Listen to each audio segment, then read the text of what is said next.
आप लोगों के साथ कॉन्सेप्ट है वहाँ पे था।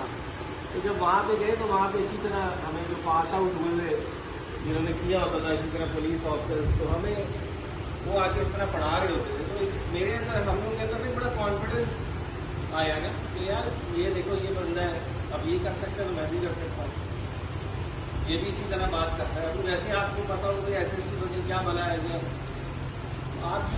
आपको यहाँ पे आके आपसे बात करने का मकसद है जस्ट ऑर्डिनरी है ना, आप लोग कर सकते। हमने वहाँ पे ऑफिसर्स को देखा, पॉलिसी को देखा, वो आके बात कर रहे हैं, तो स्टूडेंट्स ही होते थे और अपने शेयर करते थे चीज़ें।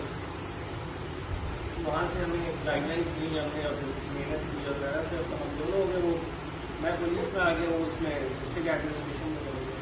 हम दोनों की फर्स्ट वही अगर मिल गई।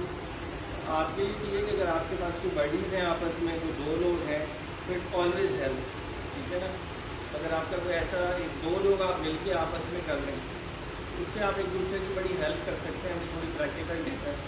अगर आप लोग आपस में डिवाइड कर लें, जैसे आप लोगों का एप्लीकेशन जैसे कि भाई आपके ऑप्शन सब्जेक्ट सेम है, एक के नोट्स आपने बना लिए, क्या आपने बना लिए, स्विच कर लिए, तो ये अब लेकिन ज़्यादा ना हो ग्रुप स्टडी को मैं इतना फेवर नहीं करता, क्योंकि नोट्स बनाने की हद तक आप ग्रुप स्टडीज़ कर लें, लेकिन उसमें टाइम बड़ा वेस्ट होता है।